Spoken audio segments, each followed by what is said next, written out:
La Navidad siempre había sido complicada en mi familia, pero este año sentía que algo iba a romperse definitivamente. Desde que me casé con Miguel hace 5 años, las reuniones en casa de sus padres en Valencia se habían vuelto una prueba de resistencia para mí. Doña Carmen, mi suegra, parecía tener como único propósito recordarme que yo, Ana María Gutiérrez, una simple maestra de Albacete, nunca sería lo suficientemente buena para su hijo. El 24 de diciembre amaneció gris y frío.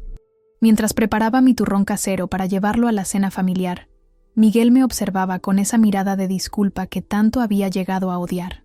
«Ya sabes cómo es mi madre», me dijo por enésima vez. «Es de la vieja escuela. Dale tiempo». «Han pasado 5 años, Miguel», respondí sin levantar la vista de mi trabajo. «¿Cuánto tiempo más necesita?» Llegamos a la casa de sus padres en el barrio de Ruzafa, cuando el sol empezaba a ponerse. La mesa estaba dispuesta con la vajilla de porcelana que solo salía en ocasiones especiales, y el olor a cordero asado y polvorones recién hechos inundaba la casa. La hermana de Miguel, Lucía, ya estaba allí con su marido Javier y sus 2 hijos pequeños, Mateo y Sofía. Los niños corrieron a abrazar a su tío mientras yo entraba con mi bandeja de turrón. «Hombre, por fin llegáis», exclamó don Francisco, mi suegro, un hombre bonachón que dirigía un pequeño negocio de ferretería. Me dio 2 besos en las mejillas, quizás el único gesto genuino de bienvenida que recibí esa noche. Doña Carmen, por su parte, apenas desvió la mirada de la cocina. «Déjalo por ahí», dijo refiriéndose a mi turrón. «Ya tenemos suficientes postres». Vi cómo colocaba con cuidado los polvorones de Lucía en el centro de la mesa. Los míos, en cambio, acabaron en una esquina, casi ocultos detrás del centro de flores. La cena transcurrió como siempre. Conversaciones sobre los niños, sobre la ferretería, sobre lo bien que le iba a Javier en su puesto de abogado en un bufete importante. Nadie preguntó por mi trabajo en la escuela, por los proyectos que había iniciado con mis alumnos, por nada que tuviera que ver conmigo. «Este año las ventas han subido un 15%, comentaba orgulloso don Francisco. «Todo gracias a los contactos de Javier con los constructores, y a que Lucía le echa una mano con la contabilidad», añadió mi suegra, lanzándome una mirada rápida. «Una familia unida es la base de todo». Yo sabía lo que estaba insinuando. Hacía 1 año que Miguel había decidido dejar el negocio familiar para abrir su propio taller de cerámica, una pasión que siempre había tenido, pero que nunca había podido desarrollar bajo la sombra de su padre. Para doña Carmen, yo era la culpable de esa decisión, de haber alejado a su hijo del camino correcto. Después de la cena llegó el momento de intercambiar los regalos. Uno a uno, fueron pasando de mano en mano. Lucía recibió un collar de perlas, Javier una cartera de piel, los niños varios juguetes. Miguel obtuvo un reloj que, según supe después, costaba más de lo que yo ganaba en 2 meses. Cuando todos habían abierto sus obsequios, me di cuenta de que no había nada para mí. El silencio incómodo fue roto por la voz de mi suegra. «Bueno, Ana María, este año pensamos que preferirías algo práctico». Me tendió un sobre. Dentro había un curso de cocina, para que aprendas a hacer esos guisos que tanto le gustan a Miguel. Sentí cómo la sangre me subía a las mejillas. Miguel miraba al suelo, incapaz de defender a su propia esposa. Lucía fingía arreglar un adorno del árbol, claramente incómoda, mientras Javier revisaba su nuevo teléfono como si fuera lo más interesante del mundo. «Muchas gracias, doña Carmen», respondí con toda la dignidad que pude reunir. «Aunque quizás no lo sepa, en mi familia tenemos recetas que han pasado de generación en generación. Mi abuela me enseñó a cocinar cuando apenas llegaba a la encimera. La tensión podía cortarse con un cuchillo». Don Francisco carraspeó y propuso tomar un licor en el salón. Mientras todos se levantaban, me quedé sentada, con el sobre en las manos, preguntándome cuánto más iba a aguantar esta situación, cuánto más permitiría que me trataran como una intrusa, como si mi único valor estuviera en servir a su hijo. Esa noche, al regresar a nuestro pequeño piso en el centro, Miguel y yo apenas hablamos. Se disculpó, como siempre, pero sus palabras sonaban vacías. Me acosté dándole la espalda, con la certeza de que algo tenía que cambiar. La pregunta era, ¿qué estaba dispuesta a hacer yo al respecto? La tensión en nuestra relación se fue acumulando durante las semanas siguientes. Cada vez que intentaba hablar con Miguel sobre lo ocurrido en Navidad, él encontraba una excusa para evitar la conversación. Ahora no, Ana. Tengo que terminar este pedido. O, estoy cansado. Hablemos mañana. Mañana nunca llegaba. Una tarde de enero, mientras corregía los exámenes de mis alumnos en la mesa del comedor, sonó mi teléfono. Era Lucía, mi cuñada. Algo inusual, pues raramente me llamaba a mí directamente. Ana, ¿podemos vernos? Necesito hablar contigo. Su voz sonaba preocupada. Nos encontramos en una cafetería cerca de la plaza del ayuntamiento.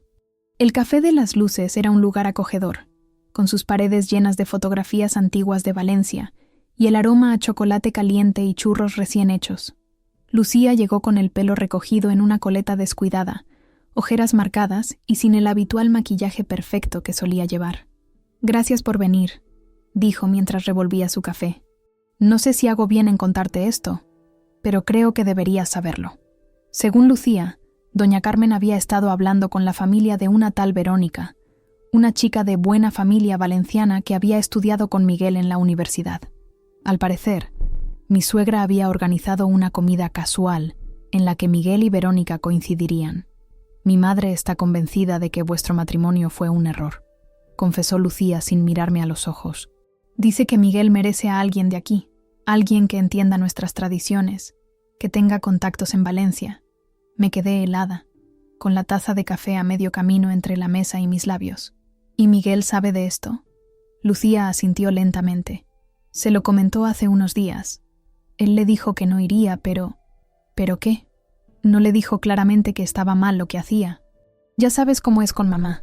Nunca se enfrenta directamente a ella». Regresé a casa sintiendo que el suelo se movía bajo mis pies. No podía creer que después de 5 años, doña Carmen siguiera intentando separarnos, y lo que era peor, que Miguel no pusiera un límite claro. Cuando llegué, él estaba en su pequeño taller en la terraza, moldeando una vasija de arcilla con esas manos que tanto amaba. «¿Por qué no me dijiste que tu madre está intentando emparejarte con otra mujer?», pregunté sin rodeos. La pieza de arcilla se deformó entre sus dedos. Me miró con esa expresión de niño sorprendido haciendo una travesura que en otro momento me habría parecido adorable. «No es lo que piensas, Ana. Mi madre solo quiere que retome contacto con viejos amigos y...» «No me mientas, Miguel. Lucía me lo ha contado todo». Lo que siguió fue nuestra peor discusión en 5 años de matrimonio. Las palabras que habíamos guardado durante tanto tiempo salieron como un torrente imposible de contener. Le reclamé su falta de carácter, su incapacidad para defender nuestra relación.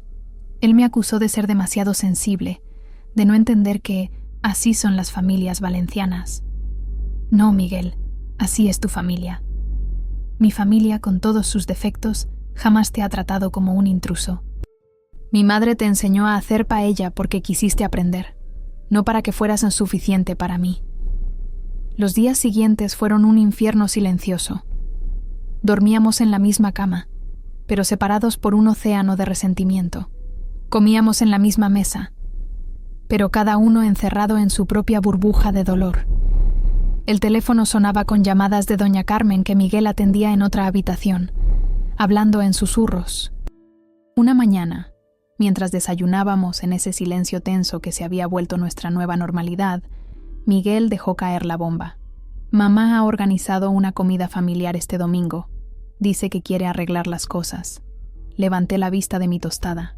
«¿Y tú le has creído?» «Ana, por favor, es mi madre. Sé que es difícil, pero si hacemos un esfuerzo...» «¿Nosotros? ¿Quienes llevamos 5 años haciendo esfuerzos sin recibir nada a cambio?» «No, Miguel. Esta vez no iré». Su rostro se transformó. Por primera vez, vi genuina sorpresa en sus ojos. Nunca antes me había negado a cumplir con las obligaciones familiares, por mucho que me dolieran. «Tienes que venir», insistió. «Si no lo haces, solo confirmarás lo que mi madre piensa de ti». Aquellas palabras fueron como una bofetada. «¿Y qué piensa exactamente tu madre de mí, Miguel?» «Pues, que eres orgullosa, que nunca has intentado adaptarte realmente a nuestra familia, que siempre te mantienes al margen». No pude contener una risa amarga. «¿Al margen? He aguantado desplantes, humillaciones y menosprecios durante 5 años sin quejarme. He aprendido a cocinar platos valencianos. He participado en todas vuestras tradiciones. Incluso me he mordido la lengua cuando tu madre olvida invitar a mis padres a las celebraciones importantes. ¿Y soy yo quien no se adapta? Miguel balbuceó alguna excusa, pero yo ya no escuchaba. Con una claridad que nunca antes había sentido, comprendí que nada cambiaría. Doña Carmen nunca me aceptaría, y Miguel nunca tendría la fuerza para enfrentarse a ella. Aquella tarde, mientras Miguel estaba en su taller, hice una llamada a Madrid. Elvira, mi mejor amiga desde la universidad, llevaba meses insistiéndome para que solicitara una plaza en el colegio donde ella trabajaba como directora. Necesitamos buenas maestras, Ana, y aquí nadie te juzgará por tu acento o de dónde vienes. Una semana después, recibí la noticia. La plaza era mía si la quería. No le dije nada a Miguel, pero empecé a hacer pequeños preparativos. Guardé algunos documentos importantes, transferí parte de mis ahorros a una cuenta personal y comencé a empacar discretamente algunas pertenencias cuando él no estaba en casa. El domingo de la famosa comida llegó. Me vestí con cuidado, eligiendo un vestido rojo que sabía que a Miguel le gustaba. Él sonrió al verme, claramente aliviado de que hubiera cedido.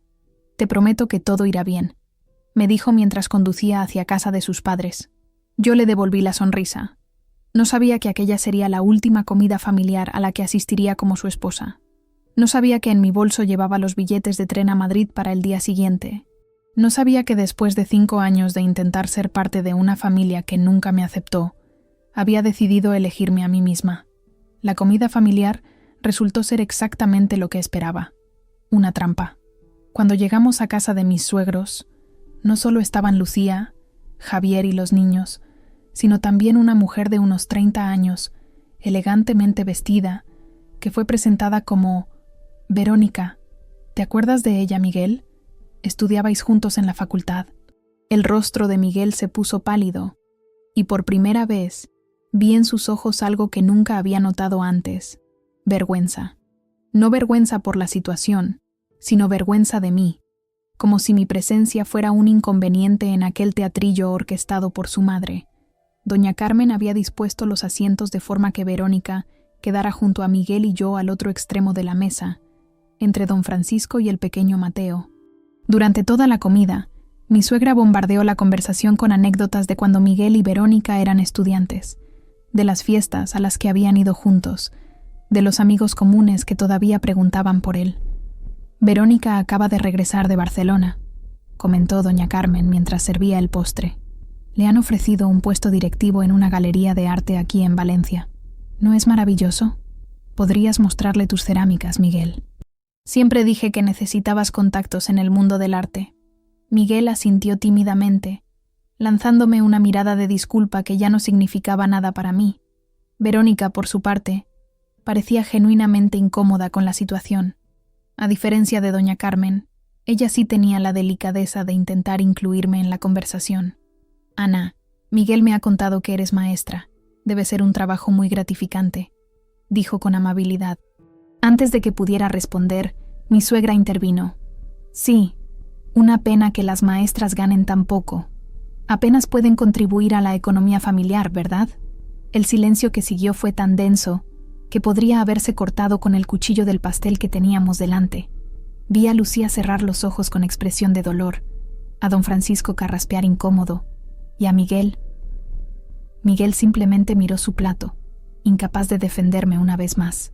Fue entonces cuando lo supe con absoluta certeza. Ya no había vuelta atrás. «Disculpadme un momento», dije levantándome con calma. Nadie pareció extrañarse cuando me dirigí al baño. Una vez allí, saqué mi teléfono y envié un mensaje a Elvira. «Mañana estaré en Madrid. ¿Puedo quedarme contigo unos días?». La respuesta llegó casi al instante. «Mi casa es tu casa, amiga. Te esperaré en la estación». Cuando regresé a la mesa, tenía una serenidad que no había sentido en años. Ya no me importaban las pullas de doña Carmen, ni las miradas de compasión de Lucía, ni siquiera el evidente interés que Verónica empezaba a mostrar hacia mi todavía marido. Todo aquello me parecía parte de una obra de teatro en la que yo ya no tenía papel. Terminamos el postre y ayudé a recoger la mesa, como siempre se esperaba de mí. En la cocina, Mientras guardaba los platos limpios, doña Carmen se acercó con esa sonrisa que nunca llegaba a sus ojos. «Ana, querida, ¿no crees que Miguel parece más animado hoy? Hace tiempo que no lo veía sonreír así». La miré directamente, sin rastro de la intimidación que siempre había sentido ante ella. «Tiene razón, doña Carmen. Miguel parece muy contento. Debe ser el ambiente tan familiar». Algo en mi tono la hizo fruncir el ceño, pero no dijo nada más. Quizás por primera vez se dio cuenta de que ya no tenía poder sobre mí. El viaje de regreso a casa fue silencioso. Miguel intentó iniciar conversación un par de veces, pero mis respuestas monosilábicas acabaron por desanimarlo. Cuando llegamos a nuestro piso, se dejó caer en el sofá con un suspiro. «Ha sido un desastre, ¿verdad? Mira, Ana, siento lo de Verónica. No tenía ni idea de que iba a estar allí». «Te creo», dije simplemente. Y era cierto. Miguel no era calculador ni cruel, solo débil. Demasiado débil para enfrentarse a su madre. Demasiado débil para defender nuestro matrimonio. Aquella noche, mientras él dormía, terminé de preparar mi pequeña maleta. No me llevé muchas cosas, solo lo esencial. Algo de ropa, mis documentos, algunas fotos de mis padres y hermanos, y el manuscrito de cuentos infantiles en el que había estado trabajando durante el último año. Todo lo demás podía quedarse atrás, como parte de una vida que ya no me pertenecía. A las 5 de la mañana, dejé una carta sobre la mesa de la cocina. No era larga ni dramática, simplemente explicaba que necesitaba espacio para pensar, que me iba unos días a Madrid con Elvira y que hablaríamos cuando regresara. No mencioné que esos unos días podrían convertirse en meses, quizás años. No mencioné la entrevista de trabajo que ya tenía concertada, ni el pequeño apartamento que Elvira había encontrado cerca del colegio donde yo podría trabajar. El taxi me esperaba abajo. El conductor, un hombre mayor de aspecto amable, cargó mi maleta en el maletero mientras yo miraba por última vez el edificio donde había vivido los últimos 5 años. No sentí tristeza, ni siquiera nostalgia, solo un extraño alivio, como quien se quita un peso que ha llevado durante tanto tiempo que había olvidado lo que era moverse libremente. El tren a Madrid salía a las 6:30. Me senté junto a la ventana, viendo cómo Valencia despertaba lentamente. Los naranjos, las fachadas coloridas, el cielo que empezaba a clarear. Era una ciudad hermosa que nunca había llegado a sentir como mía. O quizás era yo quien nunca había llegado a sentirme parte de ella. Cuando el tren finalmente se puso en marcha, cerré los ojos. Mi teléfono, en modo avión, guardaba ya varias llamadas perdidas de Miguel. Seguramente había encontrado la carta. Seguramente estaba confundido, dolido, quizás incluso enfadado. Pero yo ya no estaba allí para consolar su dolor, para calmar su rabia, para hacerme pequeña para que él se sintiera grande. Por primera vez en muchos años, respiré profundamente, sin ese nudo en el pecho que se había vuelto tan familiar. El silencio a mi alrededor no era incómodo ni amenazante. Era el silencio de la libertad, el silencio de haber tomado por fin una decisión que era solo mía. Madrid me esperaba con sus calles bulliciosas, su energía frenética, su capacidad para acoger a quienes buscan un nuevo comienzo. Elvira estaría en la estación, con su sonrisa franca y sus abrazos que no pedían nada a cambio. Y yo sería simplemente Ana, la maestra de Albacete, la mujer que un día decidió que merecía algo mejor que ser invisible en su propia vida. Madrid me recibió con un abrazo de Elvira en la estación de Atocha. Su pelo rizado y rebelde, tan diferente a los peinados perfectos de las mujeres valencianas que frecuentaban la casa de mis suegros, me recordó por qué habíamos sido amigas desde la facultad de magisterio. «Estás más delgada», fue lo primero que me dijo mientras cargaba mi maleta en su viejo Seat León. «Y tienes cara de no haber dormido en semanas». «Es complicado», respondí, sintiendo por primera vez el peso de mi decisión. El apartamento de Elvira estaba en Malasaña, un barrio lleno de vida y color, con pequeñas cafeterías en cada esquina y gente joven paseando a todas horas. Era un quinto sin ascensor, pero la luz que entraba por sus ventanas y la pequeña terraza llena de plantas compensaban el esfuerzo de subir escaleras. «Puedes quedarte todo el tiempo que necesites», dijo mientras me mostraba el sofá-cama del salón. «La entrevista en el colegio es el jueves, pero no te preocupes por eso ahora». Descansa. Las primeras horas en Madrid pasaron en una especie de bruma. Dormí casi 12 horas seguidas, despertándome desorientada en un sofá que no era el mío, en una ciudad donde no vivía. Mi teléfono seguía apagado. No estaba preparada para enfrentar las consecuencias de mi huida. El miércoles por la mañana, mientras desayunábamos café con churros que Elvira había traído de la churrería de la esquina, finalmente encendí el móvil. La avalancha fue instantánea. 22 llamadas perdidas de Miguel, 10 mensajes de voz y un número sorprendente de mensajes de Lucía. ¿No vas a escucharlos?, preguntó Elvira al ver mi expresión. Todavía no, respondí, pero la curiosidad pudo más que mi determinación y abrí los mensajes de Lucía. Ana, ¿dónde estás? Miguel está desesperado. El primer mensaje, enviado apenas unas horas después de mi partida. Por favor, llámame cuando puedas. Ha pasado algo con mamá. El segundo, enviado esa misma tarde. El tercero me hizo contener la respiración. Mamá está en el hospital. Ha tenido un ataque de ansiedad o algo así después de una discusión con Miguel. Por favor, llámame. Sentí un nudo en el estómago. No quería a doña Carmen, pero tampoco le deseaba mal. Los mensajes siguientes detallaban cómo, tras descubrir mi carta, Miguel había ido directamente a casa de sus padres. Según Lucía, había tenido la discusión más fuerte de su vida con su madre, acusándola de ser la responsable de mi marcha. Nunca había visto a Miguel así, decía Lucía en su último mensaje. Le gritó a mamá cosas terribles, cosas que todos pensábamos, pero nadie se atrevía a decir. Ella comenzó a hiperventilar y se desmayó. Está estable, pero los médicos dicen que ha sido un episodio de ansiedad severa. Elvira me observaba mientras leía. Mi rostro debía reflejar la tormenta que sentía por dentro. ¿Malas noticias?, preguntó con cautela. Le conté todo. La hospitalización de doña Carmen, la reacción de Miguel, mi confusión ante lo que estaba sintiendo. Por un lado, una parte mezquina de mí sentía cierta satisfacción al saber que Miguel finalmente había enfrentado a su madre. Por otro, me sentía culpable por haber provocado indirectamente su crisis de salud. No es tu culpa, dijo Elvira con firmeza. Has aguantado 5 años de menosprecio constante. Si Miguel hubiera puesto límites antes, esto no habría ocurrido.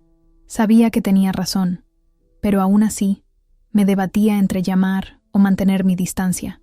Finalmente, decidí enviar un mensaje a Lucía. Estoy bien. Siento lo de tu madre. Necesito tiempo para pensar. Su respuesta llegó casi al instante. Lo entiendo, pero Miguel está destrozado.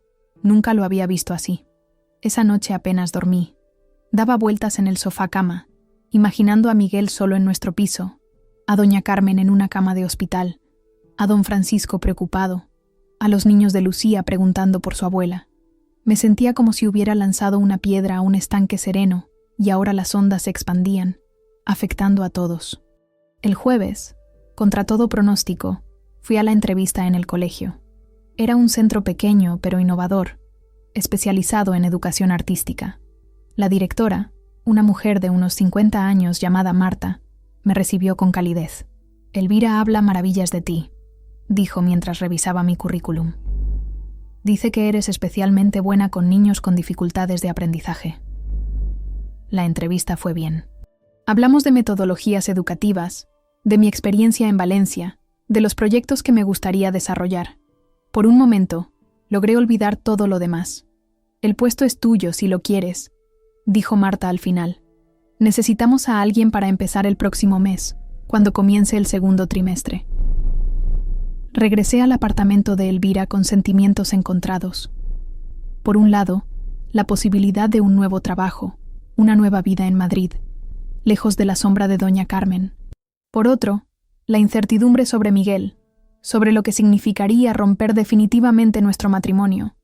Esa noche, después de mucho pensarlo, llamé a mi hermana Teresa en Albacete. Siempre había sido mi confidente, mi roca cuando todo lo demás se tambaleaba. Has hecho lo correcto, me dijo después de escuchar toda la historia. Pero ahora tienes que decidir qué quieres hacer. ¿Vas a darle una oportunidad a Miguel o esto es el final? No tenía respuesta para esa pregunta. Una semana después de mi llegada a Madrid, los mensajes de Miguel habían pasado de la desesperación a la resignación. Entiendo que necesites espacio. decía su último texto. Pero al menos dime si estás bien, si estás segura. Finalmente, después de 10 días de silencio, decidí llamarle. Su voz sonaba distinta, más grave, como si hubiera envejecido años en días. Ana, dijo simplemente, y en esa única palabra pude sentir todo. Alivio, dolor, esperanza, miedo. ¿Cómo está tu madre?, pregunté, sorprendiéndome a mí misma por preocuparme antes por ella que por él. Mejor. Ha salido del hospital. Los médicos dicen que fue un episodio de ansiedad severa, pero que físicamente está bien. Hubo un silencio incómodo. Tantas cosas por decir y ninguno sabía por dónde empezar. Te he fallado, dijo finalmente. Durante años te he fallado, y solo me he dado cuenta cuando ya era demasiado tarde. Sus palabras me golpearon con fuerza. Era la primera vez que Miguel admitía su parte de responsabilidad sin excusas, sin un pero que relativizara su culpa. No sé si es demasiado tarde, respondí con sinceridad, pero sí sé que necesito tiempo. He conseguido trabajo aquí en Madrid. Empiezo el mes que viene. Otro silencio, más largo esta vez. ¿Volverás alguna vez?, preguntó con voz quebrada. No lo sé, Miguel. No lo sé. Cuando colgué, las lágrimas que había estado conteniendo durante días finalmente encontraron salida. Lloré por los 5 años de matrimonio, por las ilusiones rotas, por la familia que nunca llegué a tener realmente. Lloré incluso por doña Carmen, por esa mujer incapaz de ver más allá de sus propios prejuicios. Elvira me encontró así, hecha un ovillo en el sofá, con la cara hinchada de tanto llorar. No dijo nada, simplemente se sentó a mi lado y me abrazó, dejándome desahogar todo el dolor acumulado. ¿Sabes qué es lo peor?, dije entre sollozos. Que una parte de mí todavía le quiere. A pesar de todo, una parte de mí aún cree que podríamos arreglarlo. No hay nada malo en eso, respondió Elvira. El amor no desaparece de la noche a la mañana. Pero ahora tienes que pensar en ti, en lo que realmente quieres. Esa noche, mientras intentaba conciliar el sueño, me pregunté si alguna vez tendría claro lo que realmente quería, si el colapso repentino de doña Carmen había cambiado algo fundamentalmente, o si solo era una pausa temporal en un patrón destinado a repetirse. Las semanas en Madrid pasaron con una rapidez que me sorprendió. El pequeño colegio donde había empezado a trabajar resultó ser un lugar maravilloso, con compañeros comprensivos y niños entusiastas que hacían que cada día valiera la pena. Mi clase, un grupo de 23 alumnos de 8 años, me recibió con la curiosidad natural de los niños ante una maestra nueva que hablaba con acento de otro sitio. Elvira me había ayudado a encontrar un pequeño estudio en Lavapiés, un barrio multicultural lleno de vida y contrastes. Era un espacio modesto pero luminoso, con una pequeña cocina y un balcón donde había colocado macetas con hierbabuena y albahaca. Por las noches, el sonido lejano de música flamenca se mezclaba con conversaciones en árabe y risas de los estudiantes que frecuentaban los bares cercanos, tan diferente a la Valencia ordenada y tradicional que había dejado atrás. Miguel y yo manteníamos un contacto mínimo. Algún mensaje ocasional para preguntar cómo estaba, para informarme que había enviado por correo algunos documentos que necesitaba, para comentar brevemente que su madre seguía recuperándose. Nada profundo, nada que sugiriera un intento real por recuperar lo que habíamos perdido. Hasta que un día, casi 2 meses después de mi partida, recibí una llamada de Lucía. «Ana, necesito hablar contigo». Su voz sonaba cansada. «Es sobre Miguel». Mi corazón dio un vuelco. «¿Está bien? ¿Ha pasado algo?» «Físicamente está bien, pero ha cambiado mucho desde que te fuiste. Casi no habla con nadie. Ha dejado de ir a casa de nuestros padres y se pasa los días encerrado en su taller. Estoy preocupada». Le expliqué que sentía mucho la situación, pero que no podía regresar simplemente porque Miguel estuviera triste. «También yo lo he pasado mal, Lucía. 5 años soportando a tu madre no fueron fáciles». «Lo sé», respondió, y me sorprendió la humildad en su voz. Todos lo sabíamos y nadie hizo nada. Yo debería haber hecho más. Debería haberte defendido. Sus palabras me dejaron sin aliento. Era la primera vez que alguien de la familia de Miguel reconocía abiertamente lo que había pasado. «Ana, hay algo más», continuó Lucía. «Mamá quiere hablar contigo». «¿Conmigo?» Casi me atraganto con mi propia saliva. ¿Doña Carmen quiere hablar conmigo? Sí. Desde que salió del hospital, ha estado diferente, más callada, más reflexiva. El médico le ha recomendado terapia y sorprendentemente ha aceptado. Dice que necesita disculparse. No supe qué responder. La idea de doña Carmen disculpándose me parecía tan improbable como ver nevar en Valencia en agosto. No tienes que decidir ahora, añadió Lucía, notando mi silencio. Pero quería que lo supieras. Esa noche apenas dormí, dando vueltas a la conversación. ¿Realmente había cambiado doña Carmen? ¿O era solo otra manipulación? ¿Y Miguel? ¿Realmente estaba tan mal como decía Lucía? Decidí llamar a la única persona que podría darme una opinión objetiva, don Francisco. Mi suegro siempre había sido amable conmigo, aunque su pasividad ante los desplantes de su esposa me había dolido tanto como la cobardía de Miguel. Ana, hija, qué alegría escucharte. Su voz sonaba genuinamente emocionada. ¿Cómo estás? Lucía nos dijo que estás trabajando en Madrid. Hablamos unos minutos de banalidades, de mi nuevo trabajo, del tiempo en Madrid, hasta que finalmente abordé el tema. Don Francisco, Lucía me ha dicho que doña Carmen quiere hablar conmigo. ¿Es cierto? Hubo un silencio al otro lado de la línea, seguido de un suspiro profundo. Sí, es cierto. Carmen ha cambiado desde su crisis. El médico dice que fue como un aviso, que tiene que cuidar su salud mental tanto como la física. Está viendo a un psicólogo, ¿sabes? Algo que jamás pensé que aceptaría. Me contó que, según el psicólogo, parte de la ansiedad de doña Carmen venía de su necesidad obsesiva de control, de su miedo irracional a que sus hijos cometieran los mismos errores que ella consideraba que había cometido en su juventud. Nunca te lo he contado, pero Carmen tuvo una vida difícil antes de que nos conociéramos. Sus padres eran muy estrictos, casi crueles. Creo que nunca superó esa forma de entender la familia. Sus palabras me dieron una nueva perspectiva sobre mi suegra, aunque no justificaban su comportamiento. Antes de colgar, don Francisco añadió algo que me dejó pensando. Miguel ha decidido vender el piso. Dice que hay demasiados recuerdos. Se ha alquilado un pequeño local con vivienda en el barrio del Carmen, donde está instalando su taller de cerámica. Esa noche, por primera vez desde mi partida, lloré por Miguel. No por mí, no por nosotros, sino por él. Por el hombre que podría haber sido si hubiera encontrado su voz antes. 3 días después, recibí un paquete. Era una pequeña caja, cuidadosamente envuelta, con remite de Valencia. Dentro había una pieza de cerámica. Un pequeño pájaro azul con las alas extendidas, a punto de emprender el vuelo. No había nota, pero reconocí el estilo inconfundible de Miguel. Fue ese pequeño gesto lo que finalmente me decidió. Pedí unos días libres en el colegio y compré un billete de tren a Valencia. No sabía exactamente qué iba a hacer o decir, pero necesitaba cerrar ese capítulo de mi vida, fuera para reconciliarme o para despedirme definitivamente. El tren llegó a Valencia un viernes por la tarde. La ciudad relucía bajo el sol primaveral, con los naranjos en flor y el aire cargado de ese aroma dulce tan característico. Tomé un taxi directamente a la dirección que don Francisco me había dado, en el corazón del barrio del Carmen. Un laberinto de calles estrechas y edificios históricos. El local de Miguel tenía un pequeño escaparate donde se exhibían algunas de sus piezas. Jarrones, platos decorativos, figuras abstractas. Un cartel sencillo decía «Cerámica artesanal». La puerta estaba abierta y entré sin hacer ruido.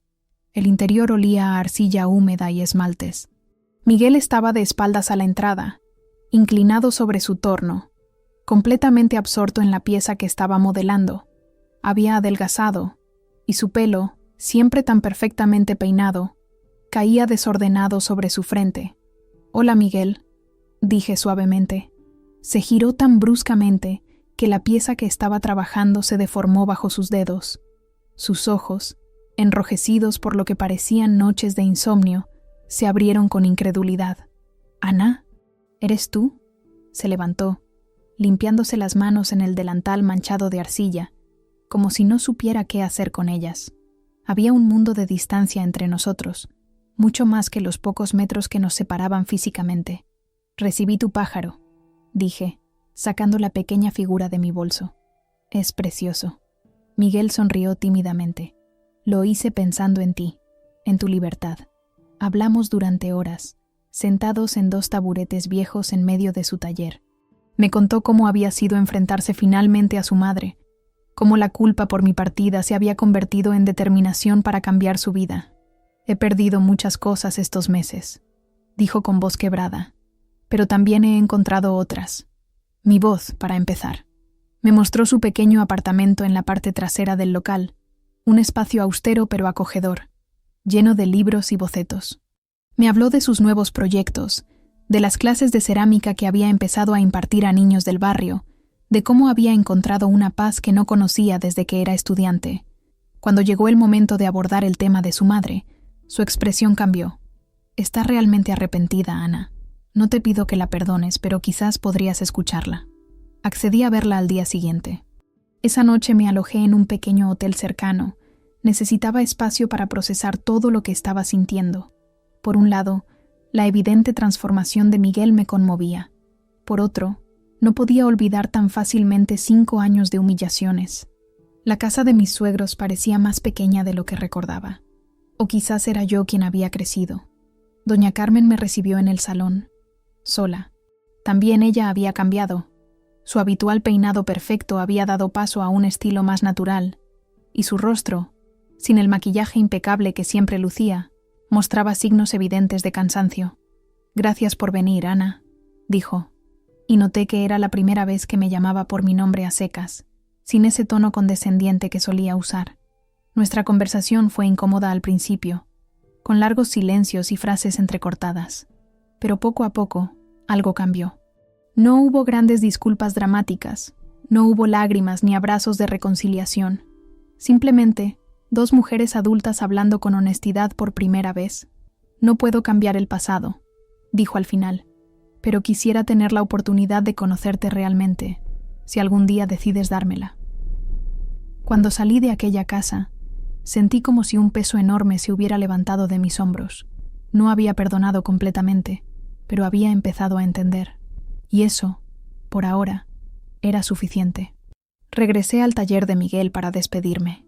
Mi tren a Madrid salía esa noche. «¿Volverás?», preguntó, con la misma pregunta que había hecho meses atrás por teléfono, pero esta vez con una nueva confianza en su voz. «No lo sé», respondí con sinceridad. «Tengo una vida en Madrid ahora. Un trabajo que me gusta, amigos, un lugar propio». Miguel asintió comprensivo. «Lo entiendo. Solo quiero que sepas que estaré aquí, construyendo algo nuevo, algo mejor. Y si algún día quieres formar parte de ello, la puerta estará abierta». Mientras el tren se alejaba de Valencia esa noche, miré por la ventana las luces de la ciudad que se desvanecían en la distancia. No sabía qué nos depararía el futuro a Miguel y a mí, si encontraríamos el camino de regreso el uno al otro, o si nuestros caminos seguirían separados. Pero por primera vez desde que nos conocimos, sentía que la decisión era realmente mía. El regreso a Madrid después de mi visita a Valencia fue extraño. Mi pequeño estudio en Lavapiés, que antes me parecía un refugio, ahora se sentía como un espacio en transición, ni completamente mío ni completamente ajeno, como si mi vida estuviera suspendida entre 2 ciudades, entre 2 posibilidades.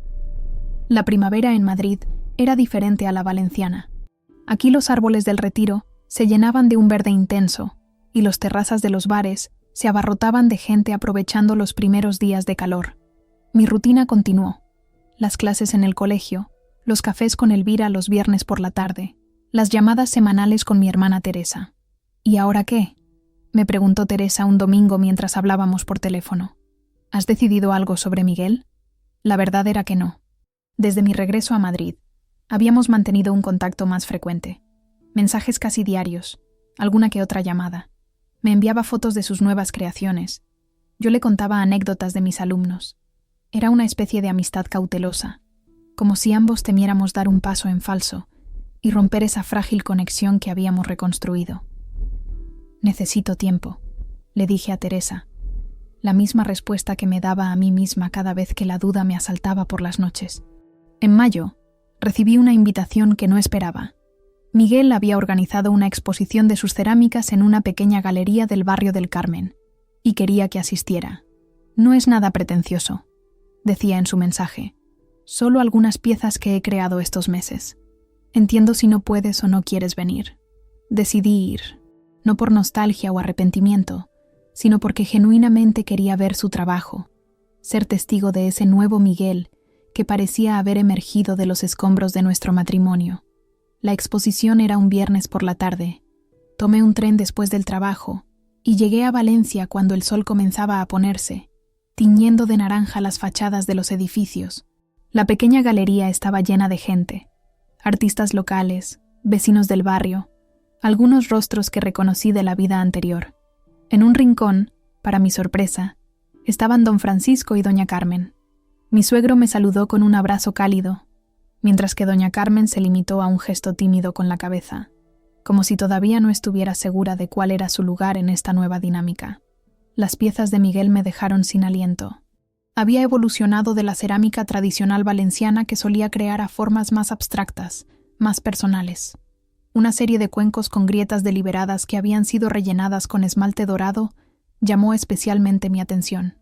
Es la técnica japonesa del kintsugi, explicó una voz detrás de mí. Era Miguel, más delgado pero con una luz en los ojos que hacía años que no veía. Reparan las piezas rotas destacando las cicatrices en lugar de ocultarlas.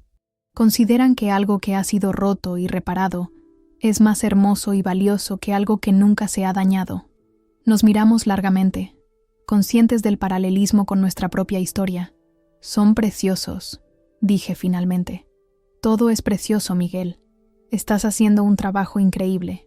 Después de la exposición, un pequeño grupo, incluidos algunos amigos comunes de la época de la universidad, fuimos a cenar a un restaurante cercano.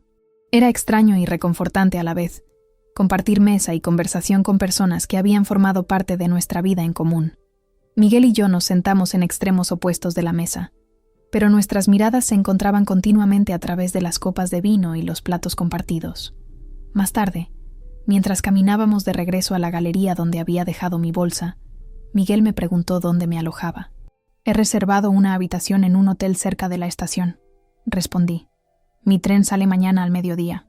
¿Podrías quedarte en mi apartamento?, ofreció, y al ver mi expresión añadió rápidamente. Yo dormiría en el sofá, por supuesto, o podría quedarme en el taller. Solo pensé que sería más cómodo que un hotel impersonal. Decliné su oferta con amabilidad, no porque temiera que ocurriera algo entre nosotros, sino porque necesitaba mantener esa distancia que me había costado tanto establecer. Necesitaba seguir siendo Ana la maestra de Madrid, no volver a convertirme en la esposa de Miguel. A la mañana siguiente, antes de tomar el tren, pasé por su taller para despedirme. Lo encontré trabajando en una nueva pieza, con esa concentración absoluta que siempre había admirado en él. Gracias por venir ayer, dijo, limpiándose las manos en el delantal. Significó mucho para mí. Me alegro de haber venido, respondí con sinceridad. Tu trabajo es realmente especial. Hubo un silencio. Uno de esos momentos en que las palabras no dichas pesan más que las pronunciadas. Ana, comenzó Miguel, pero lo interrumpí. Lo sé, dije. Yo también. Pero ahora mismo, no sé si es suficiente. Me miró con comprensión y algo más, algo que parecía esperanza mezclada con resignación. Sea cual sea tu decisión, quiero que sepas que te apoyaré, incluso si decides que lo nuestro ha terminado definitivamente. De regreso a Madrid, mientras el tren atravesaba campos de naranjos y pequeños pueblos, reflexioné sobre los giros que había dado mi vida en los últimos meses. Había pasado del conformismo al valor, del silencio a la palabra, de ser un personaje secundario en mi propia historia a convertirme en la protagonista. El verano llegó a Madrid con su calor implacable. Las clases terminaron y me encontré con más tiempo libre del que había tenido en años. Decidí aprovecharlo para explorar mi nueva ciudad. Visitaba exposiciones, asistía a conciertos al aire libre, descubría pequeños restaurantes en callejuelas escondidas, a veces sola, otras con Elvira o con nuevos amigos que había hecho en el colegio. También retomé mi manuscrito de cuentos infantiles, ese proyecto personal que había abandonado durante mi matrimonio. Cada mañana me sentaba en mi pequeño balcón, con mi taza de café y mi cuaderno, y dejaba que las historias fluyeran. Historias sobre niños valientes, sobre animales que encontraban su voz, sobre pequeños seres que aprendían a defender su espacio en el mundo. A finales de julio, recibí una llamada inesperada. Una pequeña editorial estaba interesada en mi trabajo. Una compañera del colegio, que resultó ser amiga de una editora, había mencionado mis cuentos. «Nos gustaría ver su manuscrito completo», dijo la voz al otro lado del teléfono. Su enfoque sobre la autoafirmación infantil es exactamente lo que estamos buscando para nuestra nueva colección. Esa misma tarde, después de colgar con la editorial, llamé a Miguel. No porque fuera la primera persona en quien pensé para compartir la noticia, ese lugar lo ocupaba Teresa, sino porque de alguna manera sentía que se lo debía. Él había sido testigo de los inicios de ese proyecto, de las primeras historias garabateadas en servilletas durante nuestras cenas. «Eso es maravilloso, Ana», exclamó con genuina alegría. «Siempre supe que tus cuentos eran especiales. Los niños van a adorarlos». Hablamos durante casi una hora, más tiempo del que habíamos hablado en meses. Me contó que había recibido un encargo importante de un restaurante nuevo en Valencia. Toda la vajilla, diseñada específicamente para ellos. «Es mi primer trabajo realmente grande», dijo con orgullo. «Deberíamos celebrarlo», dije impulsivamente. «Ambos. Tus cerámicas, mis cuentos». Hubo un silencio al otro lado de la línea, y por un momento temí haber cruzado alguna línea invisible. «Me encantaría», respondió finalmente.